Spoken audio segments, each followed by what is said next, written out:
बिस्मिल्लाहिर्रहमानिर्रहीम। अस्सलाम वालेकुम। आपका दोस्त सलमान हैदर। दुआ है परवरदिगार से कि उसने आपको और आपके अहले खाना को अपनी हिफ्ज़ो अमान में रखा हुआ। जुडिशल मजिस्ट्रेट जो स्पेशल हैं, राना सनाउल्लाह की दोबारा गिरफ्तारी के वारंट जारी किए हैं, उनकी गिरफ्तारी क्यों नहीं हो पा रही? अहकामात किसके दरअसल चल रहे हैं?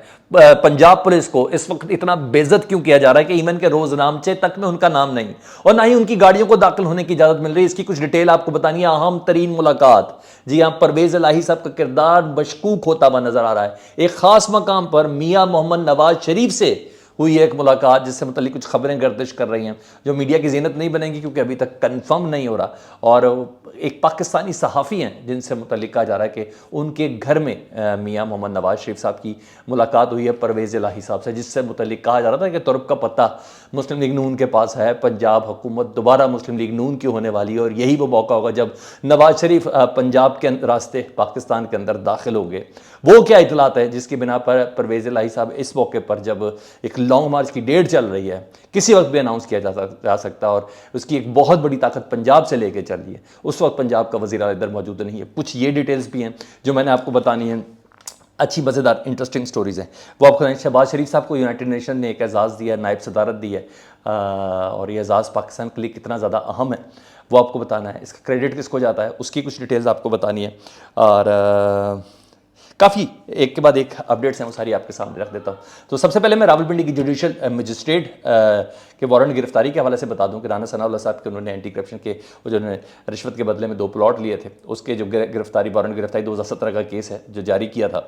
तो राना सनाउल्लाह साहब को कोसार पुलिस के पास लेने भी गई थी पंजाब पुलिस, रावलपिंडी पुलिस। उन्होंने इनकार कर दिया कि हमारी जुरिडिक्शन में नहीं आता, ये थाना सेक्रेटेरिएट का मामला, इसलिए वो वापस चले गए और काफ़ी ज़्यादा ह्यूमिलेट किया पंजाब पुलिस को, रावलपिंडी पुलिस को। फिर ये दोबारा मजिस्ट्रेट साहब के पास गए। मजिस्ट्रेट साहब ने दोबारा, क्योंकि इतवार के बीच में छुट्टी थी, आज दोबारा गए और मजिस्ट्रेट साहब ने दोबारा आज राना सनाउल्लाह साहब के वारंट गिरफ्तारी जारी किए। लेकिन मजिस्ट्रेट के सामने पंजाब पुलिस ने बाकायदा तौर पर अपना दुखड़ा रोया कि इस्लामाबाद पुलिस हमारे साथ तामुन नहीं कर रही और हमें बड़ा ह्यूमिलेट किया गया, हमारे साथ बदतमीज़ी की गई है, रोजनामचों में हमारा नाम तक नहीं दिया गया, हमारी सरकारी गाड़ियाँ तक थाने की हदूद के अंदर, सेक्रेटेरिएट थाने की हदूद के अंदर दाखिल नहीं की गई। इसलिए इस्लामाबाद पुलिस के खिलाफ तौहीन अदालत की कार्रवाई कराई जाए, क्योंकि हम अदालत के अहकामात की बिना पर राना सनाउल्लाह के वारंट गिरफ्तारी लेकर उनकी गिरफ्तारी के लिए गए थे, लेकिन हमारे साथ नहायत बुरा सलूक किया गया है।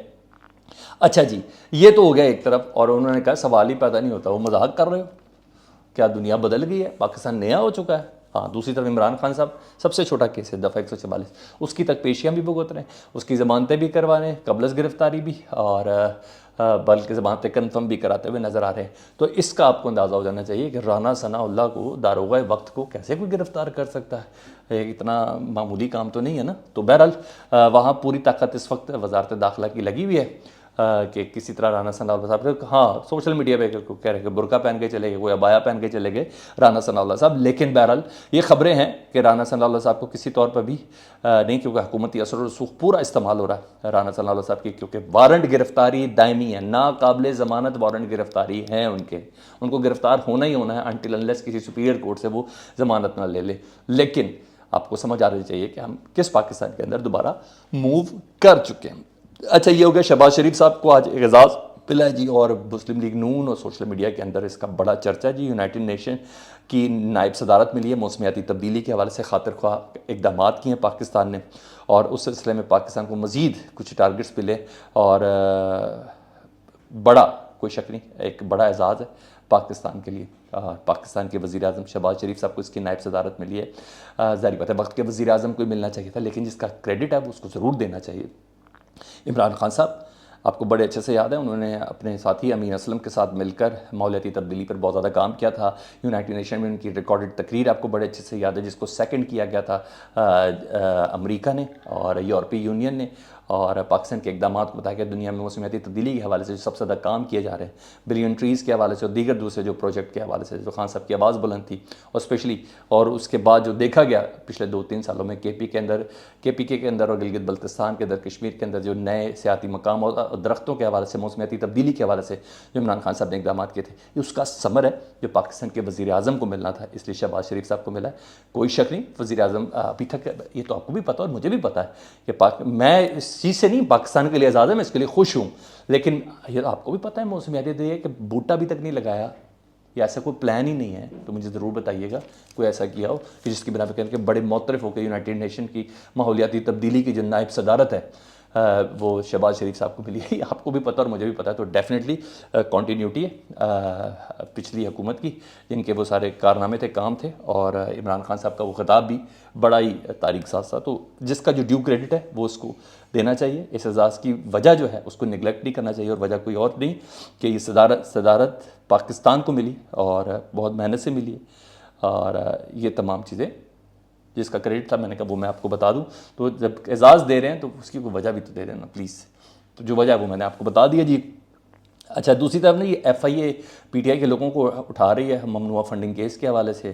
तारिक शफ़ी और दीगर अफराद के घरों में छापे भी मारे गए हैं और सैफुल्लाह नियाज़ी वगैरह गिरफ्तार कर लिए गए। तो इस सिलसिले में PTI ने ना इस्लामाबाद हाई कोर्ट में दरख्वास्त दी थी। दरख्वास्त समाअत के लिए मंजूर हुई। मुनासिर मंजूर हुई। जस्टिस आमिर फारूक ने 19 अक्टूबर को FIA को से जवाब तलब कर लिया कि भाई आपने दरअसल लॉन्ग मार्च के लोगों को पकड़ना है ताकि लॉन्ग मार्च को किस तरह रोका जा सके, उनके स्पॉन्सर्स को, उनके उस लॉन्ग मार्च के अंदर जो कुव्वत भरने वाले जो अफराद हैं उनको आप बेसिकली गिरफ्तार करना जा रहे हैं। तो 19 अक्टूबर को बहरहाल जवाब तलब कर लिया है।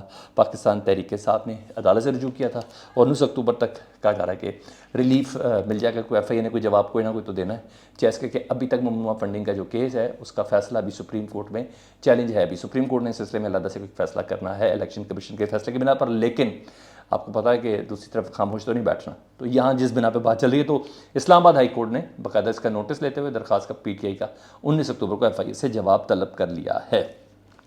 अब आ जाऊँ अहम और एक और बड़ी खबर जो शायद मेरी एक्सक्लूसिव स्टोरी है और लेकिन अभी कन्फर्म होनी है। परवेज़ इलाही साहब की जो इस वक्त एक्टिविटी है ना मैम, वो काफ़ी डाउटफुल चल रही है, काफ़ी मशकूक चल रही है। और मशकूक चलने की वजह भी कुछ है।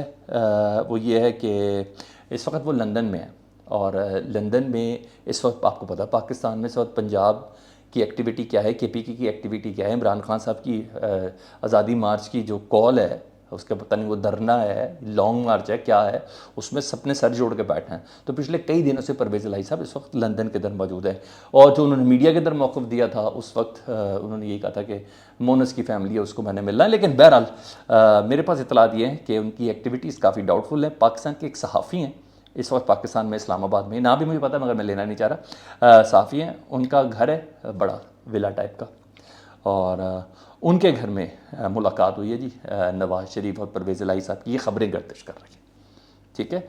मुबैना मुलाकात हुई है नवाज़ शरीफ साहब और परवेज़ इलाही साहब की और चौधरी शुजात ने इस मुलाकात के अंदर बड़ा अहम किरदार अदा किया है नवाज़ शरीफ साहब के साथ। और कोई चीज़ें भी फाइनल नहीं हुई हैं इस मुलाकात के हवाले से कि क्या चीज़ डिसाइड हुई, क्या नहीं चीज़ है, क्योंकि अभी मीडिया पे भी इसीलिए नहीं आए क्योंकि अभी कोई चीज़ें फाइनल हुई नहीं है। और हाँ, परवेज़ इलाही साहब पर कट्टी करने के लिए एक बहुत बड़ी ग्राउंड है कि इमरान खान साहब इदारों के ख़िलाफ़ बोलते हैं, इमरान खान पाकिस्तान की इस्टेब्लिशमेंट के ख़िलाफ़ बोलते हैं। और परवेज़ इलाही साहब का इस सिलसिले में बड़ा क्लियर स्टांस है कि पाकिस्तान के इदारों या उनके हवाले से कोई बात नहीं करनी। वो हमेशा अपने आप को इस्टेब्लिशमेंट के बहुत करीब तस्वुर कर सकते हैं। तो कट्टी करने की ग्राउंड तो है, क्या इसका कि अभी तक कुछ कंफर्म नहीं है कि ये बातें मुमकिन हो पाएंगी या नहीं हो पाएंगी। लेकिन उनकी एक्टिविटीज़ लंदन के अंदर काफ़ी ज़्यादा सुपर नेचुरल हो चुकी है परवेज़ इलाही साहब की। तो मैंने कहा मेरे तक पहुँचे तो मैं आपको वो ज़रूर बता दूँ। धचका लग सकता है इमरान खान साहब को, कभी इम्कान है, क्योंकि इसके अलावा कोई चांस नहीं है पंजाब हुकूमत का मुस्लिम लीग नून के साथ मिलना और मुस्लिम लीग नून का ये दावा करना कि इनको पता भी नहीं चलेगा हम किस तरह पंजाब हुकूमत हमारे पास चली जाएगी। तो ये ही एक है, उसके अलावा कोई और मौजज़ा नहीं है, कोई और मौजज़ा नहीं है। तो जैसे ही पंजाब हुकूमत आएगी तो नवाज़ शरीफ साहब ने जो पाकिस्तान है तो उनको रिसीव कौन करेगा, तो वो पंजाब करेगा। तो इस सिलसिले में इस पर काफ़ी ज़्यादा इस वक्त बात हो रही है। तो लेट्स सी, देखें क्या होता है। लेकिन मैंने ये खबर आपको सबसे पहले दे दी कि लंदन में मुलाकात परवेज़ इलाही साहब की है। वैसे सोचने की बात फिर है कि जब लॉन्ग मार्च का ऐलान होने जा रहा है, पाकिस्तान का अहम तरीन और बड़ा तरीन सूबा पंजाब, उस वक्त मोनस इलाही के बच्चों से मिलने का ताल्लुक़ नहीं बनता था। तो there is something fishy until unless वो क्लियर नहीं होती। तो मैं अब अभी आपके साथ ज़रूर शेयर करूँगा। शेख रशीद साहब की मुलाकात जो अभी तक सुबह मैंने आपको बताई थी, अभी तक उसकी तरफ मेरा नोटिस है कि तीसरी मुलाकात आर्मी चीफ से अगले चंद घंटों के अंदर हो सकती है इमरान खान साहब की। डेफिनेटली मेरी उसके ऊपर नज़र है। लेकिन इमरान खान साहब अपना जो ज़िले बुनियादों पर जिसे कहते हैं डिवीजनल सतह पर हलफबर्दारी की तकरीब पे तकरीब किए जा रहे हैं। आज रावलपिंडी में उनकी तकरीब है, पार्टी और दरान से हलफबर्दारी की तकरीब कहेंगे रावलपिंडी के अंदर। और रावलपिंडी अहम तरीन इलाका है लोग इस्लामाबाद पहुँचाने में, कि उस इलाके से जो जिसे कहते हैं ना कुमक जो पहुँचेगी, जो ताकत पहुँचेगी, वो ये पार्टी अहदेदार आ रही है, जिससे इमरान खान अपने स्टाइल में हलफ भी लेंगे और पार्टी के हवाले से, एफिलेशन के हवाले से हलफबर्दारी की तकरीब। ये अपडेट्स थी, मैंने कहा मैं आपके साथ शेयर कर दूँ। फीडबैक से मुतालिक ज़रूर आगा करें। अपना बहुत ख्याल रखें। अल्लाहुम्मा सल्ली अला मुहम्मदिन व आले मुहम्मद।